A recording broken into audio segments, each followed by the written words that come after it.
From the lines across the ocean to the land beyond.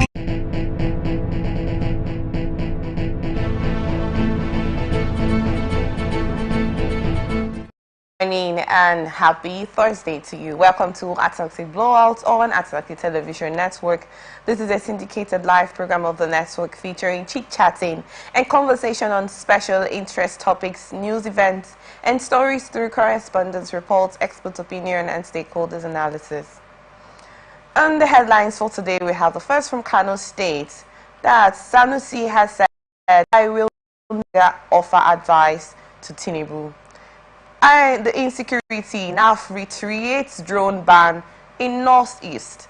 In the healthcare sector, Doctors Association prefers solution to brain drain. During the NTAP governance protests, group demands a token suspension for intimidating amnesty. And the AI evolution, Okonjo advocates decentralized electricity approach. And finally, from the United States, House votes to ban transgender from girls' sports. We're open for adverts, placements, bookings, and commercials. You can connect with us on all our ATN socials on Facebook and YouTube, on Atlantic Television Network, on Instagram and TikTok, on Atlantic TV Network 1, on Twitter, on Atlantic TV Net. Watch us live on our website at www.atlantic.net.work.tv. We'll go on a quick break. When we return, as always, we will introduce our guests with us and discuss the stories in details. To stay with us.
From the lines across the ocean to the land beyond the mountains, through the Sahara, we bring all the sport news, live analysis, expert discussions on trending stories in politics, business, socio-economic, sports, and documentaries.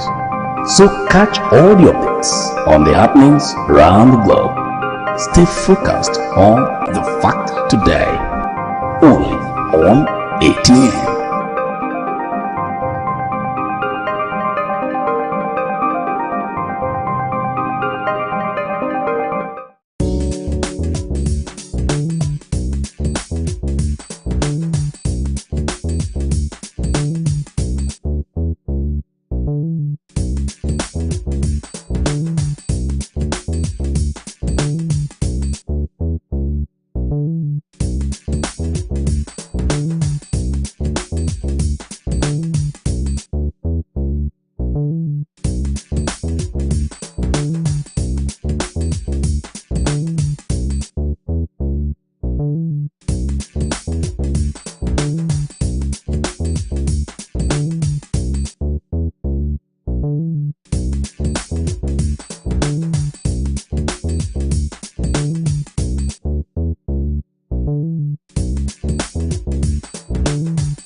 Every day our lives are changed by history.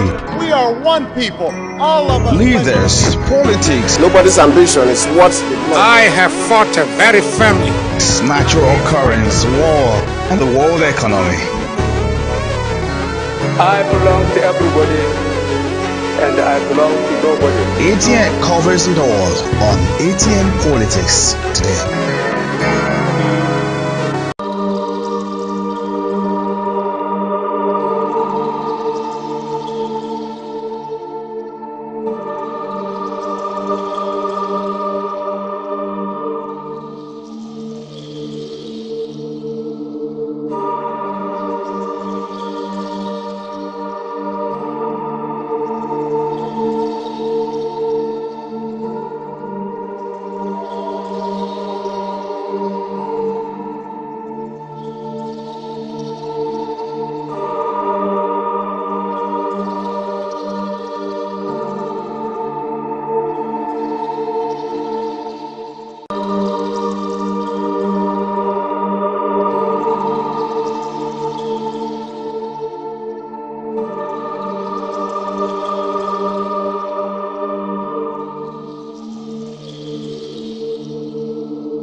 From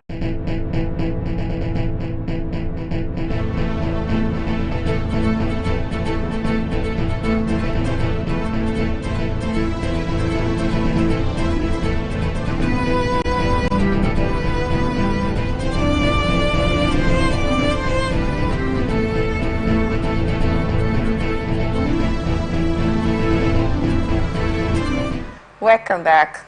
Joining us today on this episode of Blowout is no other than Chief Omona Wuke. He's a regular here at the studio. He's a former House of Rep member and a publisher of Port Harcourt Telegraph. It's a pleasure to have you here with us, sir. Thank you so much for joining us. Thank you. Thank you for being here. Emir of Kano, Muhammadu Sanusi II, has declared that he will no longer offer advice to the administration of President Bola Tinubu on addressing the country's economic challenges. Sanusi made the statement on Wednesday while speaking as the chairman at the 21st Memorial Lecture of Chief Gani Fawahimi held in Lagos. The former central bank governor said he had initially provided assistance to the government but has decided to withdraw further support, criticizing its handling of economic reforms. I've chosen not to speak about the economy and the reforms or to even explain anything because if I explain it would help this government and I don't want to help the government, Sanusi said. Sanusi stated that the government should take responsibility for explaining its policies to Nigerians, saying, let them come and explain to Nigerians why the policies that have been pursued have not been pursued. The former emir attributed the current economic challenges to decades of poor management, describing the situation as a necessary consequence of irresponsible governance over time. I'm watching a very nice movie with popcorn in my hands. I'm watching them stew, he remarked. Well, I really don't know if we should laugh over the statement from the Emir of Kano, saying that he will no longer give advice to President Bola Ahmed Tinubu. But I'd love to get your thoughts. Do you think the Emir advice, if he had actually given one, do you think it would change any scenario that's going on in the country? But I'll also ask you a question before after that. But I want to get your thoughts. If any advice, let's say he decided to prefer advice to his situation he feels is irresponsible, the government, the present government administration, if he feels it is a responsible one, if he gives advice towards it, do you think the advice will prefer solution to it? Well, I think that the emir, as he is, or as he then was, has always been very controversial. And I'm not in any way surprised by his remark. A good thing about advice is that you offer it freely. Okay. And it's up to the one you advise to accept your advice or to modify your advice in terms of implementation. Now, what this means is Sanusi is saying that he's broken ranks with the administration of Bola Tinubu. Of course, you know that perhaps, particularly reference to reform, probably refers clearly to what's playing out when it comes to tax reforms and what appears to be the unwillingness, of Tinubu to bend in response to northern pressure when it comes to tax reforms. Okay. So maybe it's part of a realignment that is already going on in some circles, and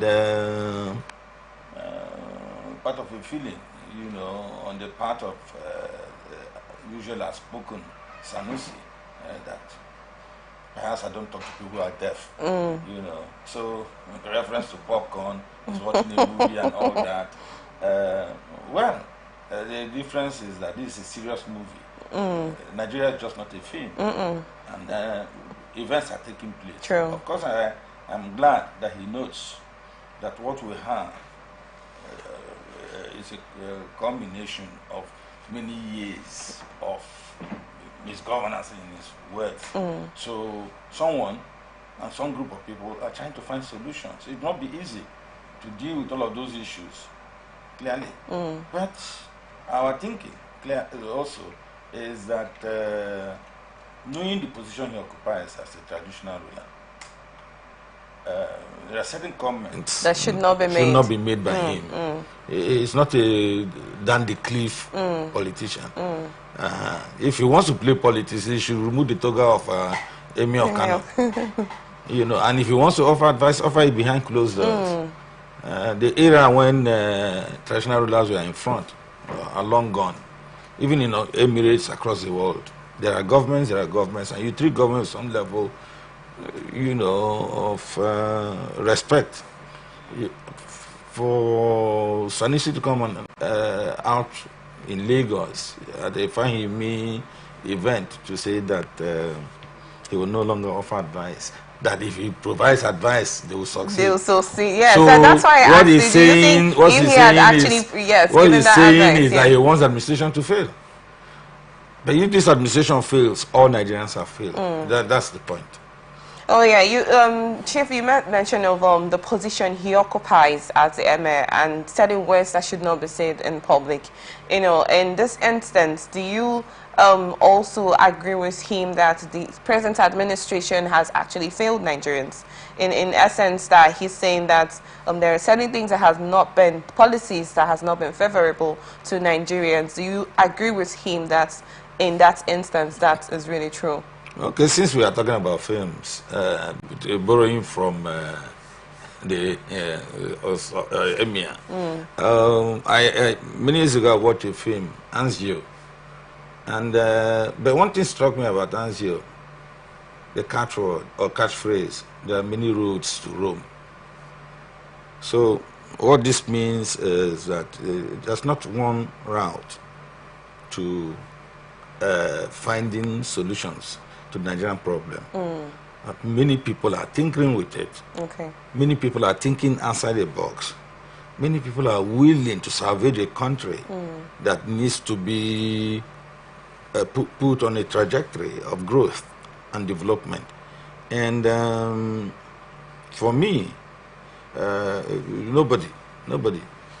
Because even if we were to look around and Sanusi does not exist, Nigeria will still live. Nigeria will still move on. Okay. And it will move on in accordance with the wise counsel it is getting from those Nigerians that are willing to dedicate themselves to its emancipation. Okay. So, well, it's a good thing. It's a good thing that people come to the conclusion that they are, I don't want to use the word larger than life, but that they are so knowledgeable that the knowledge of other people doesn't really matter. I think that would be disastrous. It's not something that should be encouraged. With due respect to him. Okay. Thank you so much for that. Quickly, we'll go on a quick break. When we return, we will continue with the rest of the stories. Do stay with us.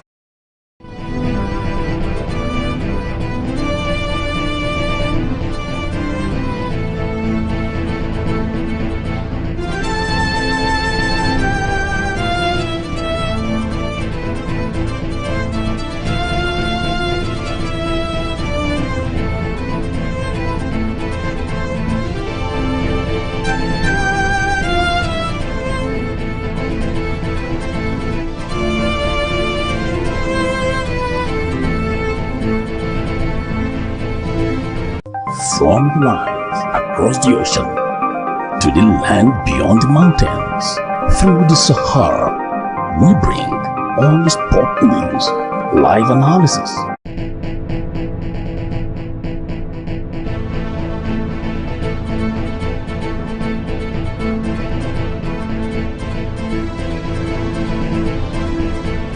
Welcome back. Air Components of Operation Hadi Kai ACOPHK has reiterated the ban on drone operations in the Northeast Theater, comprising Borno, Yobe, and Adamawa states, citing security and safety concerns. The Air Components Commander of ACOPHK, Air Comrade Omar Idris emphasized the ban in a statement on Wednesday in Medjugorje. He stated that the proliferation of drones for domestic and commercial purposes posed serious security risks in the region. Idris noted increased use of drones by non-state actors and criminal elements for subversive activities, including attacks on military targets and critical national infrastructure. He added that government agencies and private individuals have been observed operating drones without adherence to extant regulations, a situation that raised concerns over safety and security. He reiterated that any breach of the ban, no matter how insignificant, would be treated with utmost seriousness. The commander urged stakeholders, including government agencies, private individuals, and non-governmental organizations, to comply with the ban on drone operations in the region. He explained that this regulation is necessary to deconflict the airspace and maintain the safety and security of all operators in the Northeast Theater. The ban underscores ongoing efforts to secure the region from potential threats posed by unauthorized drone operators amidst the fight against insurgency. We will not dispute the fact that the issue of insecurity in the Northeast is alarming and out of the space, out of it right now, and Bonu, Adamawa, and Medjugorje, and on most of Sokoto, if we're not going to miss out on affected states at the moment. We got a case of 40 people there that were shot by the Boko Haram bandits in Borno State yesterday or 2 days ago. You know, the issue of insurgency is actually on the rise here. Well, do you think that for NAF to, you know, put a ban on the use of drones will actually add to will actually add to curbing insecurity in the Northeast? I think we have a state of near emergency, if that's the appropriate word to use, in the Northeast, where for over 15 years we've had direct conflicts with Boko Haram. And drones are becoming increasingly new additions when it comes to warfare. And of course, we know what drones are doing in the Middle East. We know what drones are doing in Ukraine. And we know how much research is going on, you know, even create more deadly drones. Okay. Now, I think, of course, the military has its work mapped out for it.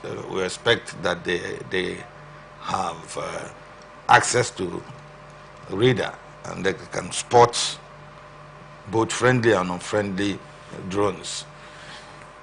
And these things are just, in really truth, when you're talking in military terms, they are unmanned area vessels. So they could be used for reconnaissance in terms of gathering intelligence. They could be used to deliver warheads, you know, and hit targets. So what they are saying is, going forward, given the circumstance, the situation on ground, there will be anti-security to allow all kinds of drones in the air. But my take would just be simple. These warnings are not needed. Shoot it down. It's simple. That's within their mandate. You don't need to warn anyone. All those warnings suggest that they are not prepared. Okay, now that you are giving the warning, do the needful. Take them down. Those things fly in the air. You just get them down. You know, because particularly they should not be seen flying around security zones. Okay. There are areas where military are conducting operations. How can you have a drone overfly such a zone? It's a huge security risk, because it could mean that if the drone was collecting information, it will show movements of soldiers, show there are strong points, there are weak points. So they don't need any permission to shoot those things down. I think that It's okay that in terms of public relations, they have decided to inform the public. But since those things are not manned by humans, you're not seeing, bring them down. There's no There's reason no need to come to the public to inform give or put a ban issue over warnings. it. Yes, Okay. just take them down. The one who puts the drone up there loses the drone. Okay? But in security matters, you don't need these warnings. That's my position. I'm a bloody civilian though. But in that extent, does it mean that this drone is just banned amongst the general public, but the military is limited of the ban? Because I'm trying to get the understanding of this. Because ban. you need, of course, there have been arguments over the introduction of drones even by the military, which some persons claiming that some of the targets hit are civilian targets. Yes. But we should understand that what is going on is a guerrilla war, that these people are using humans as shields. They are living in the communities. They have associates in the communities. And I know that in terms of intelligence gathering, ground and area, Nigeria's military is not too far off when it comes to, when it says that as at the time they struck, dissidents, insurgents were in that area. Okay? But it shows you that perhaps because it's a guerrilla war, there's a high level of collaboration between those human beings who want the fall of the Nigerian state and those in whose territories they're operating. And in my view, although there are usually collateral damages when it comes to military operations, these people who collaborate with enemies of state are enemies. There's no other way by which they can be seen. Okay, quickly, Chief. Okay, I wanted to ask, this drone ban that has been put in place by NAF, is it just against the general public, or the military is part of it? Because we know that you talked about these drones used as surveillance, you know, in order to get information, vital information about hideouts and whatnot. And then the military has a necessity of using these drones when personalities, people cannot come up to, you know, make this surveillance. Drones are actually used for that because they are put in the air. You know, that my question is, this ban that has been made, is it just for the general public, or it has to be added? It's just for the general public and without the military getting involved. I think the military cannot exclude its use of drones at this time. It cannot. And so I think you can see that if you listen clearly from the point of view portrayed by the Commodore, what he said is that drones are also being used by private individuals. Not just private individuals, but also by dissidents or insurgents, as the case may be.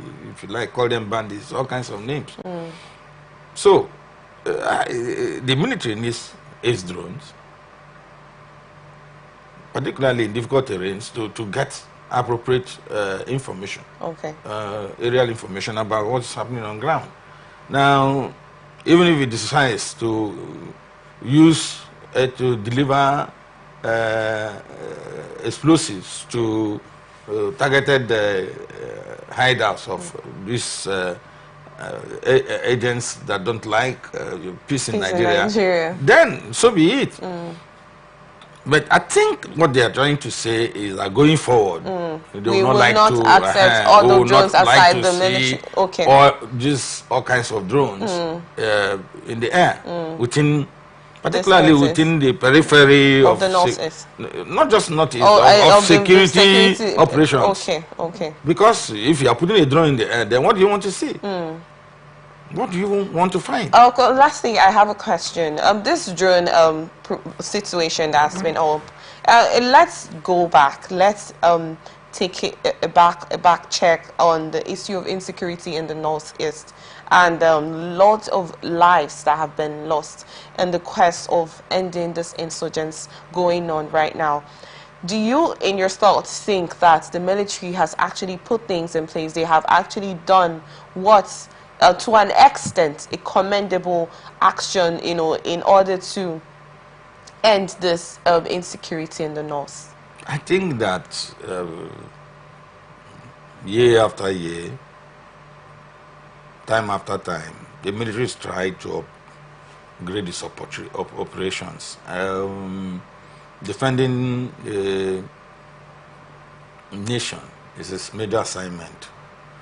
Unfortunately, most of the time it should be external. But given the fact that perhaps the Nigerian police is not as effective, the military being forced to show interest in internal security. And I think that there's been quite a lot of restraint on the part of the army. There's some problems in terms of logistics, financing the army, providing modern equipment, you know. If you recall, there was a case of 70 soldiers who said they would not fight if they were not properly taken care of. And it tells quite a lot of story when they are saying that a nation can't provide the kind of weaponry that a ragtag army has. I think it's a slap in the face. So, but the army, within what it has tried to carry out operations. Okay. There was a time that the Northeast was very much in the picture. Everyday violence, everyday men dying, everyday communities taking over, all kinds of stuff. But the high level of such occurrences has reduced. Okay. Meaning that some efforts that the military has put in place, which is helping to not just take back territories occupied by these miscreants, but also making sure that it is done, operations are conducted in a very civilized way. Okay. Because this is one of the greatest obstacles the Nigerian army has faced. We are dealing with what looks like an internal insurrection. It's not a question of saying this is where the enemies are, this is where the army is. And in between, there are people, innocent people, conniving, some even unaware of what is going on and who could become targets when the guns boom. You said innocent people conniving. In what? I said there would be persons conniving. Okay. Of course, meaning that there are people with criminal intent, and there are some persons who may be innocent, who don't even know what is going on. Okay. They don't even know that they are being used as scapegoats, cannon fodder. So this is the thing. Now, but talking about what the military has done or not done, I think progressively there has been some direction, and whether people want to accept it or not, comparatively, given what transpired with due respect, in the era of President Goodluck Jonathan, in the era 8 years rule of Buhari, I think within 2 years, barely under 2 years of Tinubu's administration, we can say there is a direction that is emerging. But we expect the military to do some more. Okay. We expect the government itself to provide more equipment. Okay. You know, there's a directive by the CNC saying he wants this insurgency stamped out. Okay. So it shouldn't be something that you just leave. So let them provide the army with the necessary equipment. Right. You know, it's a technological war.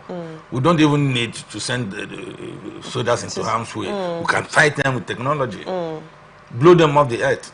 That's it. I think the military people will understand what I mean by that. But you know, this cry has been on for a long time. Why do you think that it has not been put in place up till now? Because the reason is what it has been.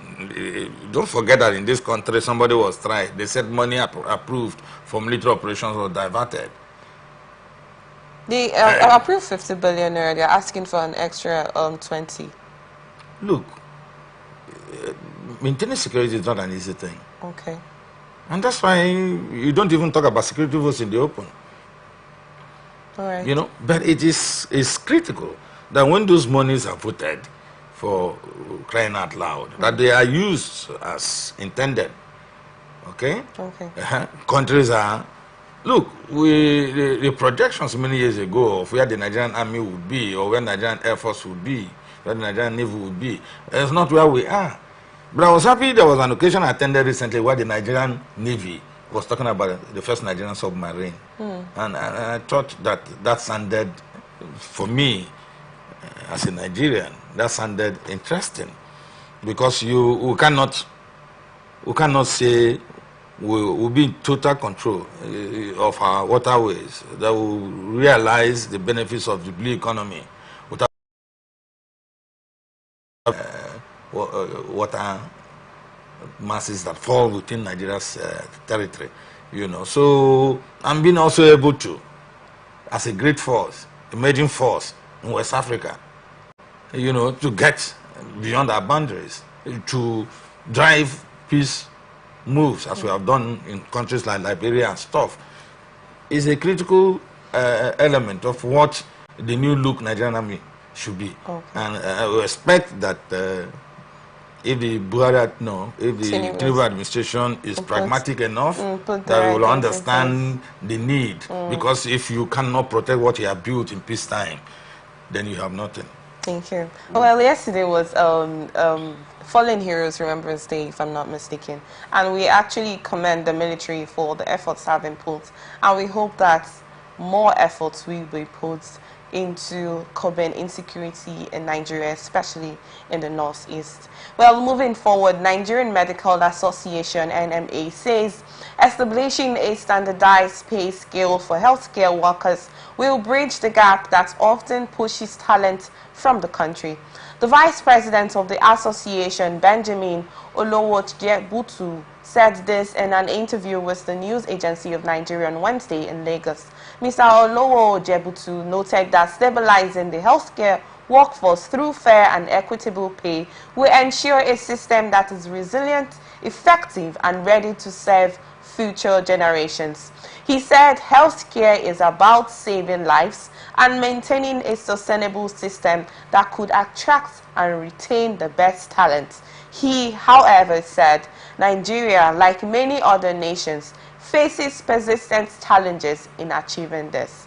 He said a report by NMA showed that Nigeria has lost over 50% of its qualified doctors to foreign countries in the past decade, noting that the figure increases annually. He lamented that the trend drains human resources, weakens the healthcare system's backbone, and places, let alone deliver quality care to over 200 million Nigerians. We need a nationwide salary structure with a uniform-based pay that ensures healthcare workers receive equitable pay for the same work. And this should be adjusted for inflation over time, he stated. Chief Wuke, I'm sure we've had a conversation about this Japa syndrome, especially in the health sector. You know, this solutions that has been, put in place by doctors, Nigerian Medical Association. Do you think it's something that should be looked into by the federal government in order for us not to lose them, in foreign countries? Because if you notice, the best doctors we have over there are Nigerians, if we have to check it, but this has been a consistent situation. It's not just doctors have left. There are other good professionals